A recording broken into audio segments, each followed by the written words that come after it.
क्या आप जानते हैं भारत की नाइटिंगेल कौन थीं?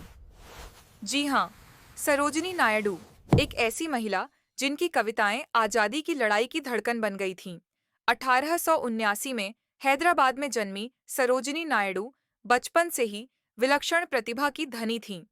महज 13 साल की उम्र में उन्होंने एक नाटक लिख दिया था और 19 साल की उम्र तक उनकी कविताएं इंग्लैंड तक पहुंची। लेकिन वो सिर्फ कवयित्री नहीं थीं, वो आजादी की महान सेनानी भी थीं। उन्होंने महात्मा गांधी के आंदोलन में बढ़ चढ़कर हिस्सा लिया और जेल तक गईं।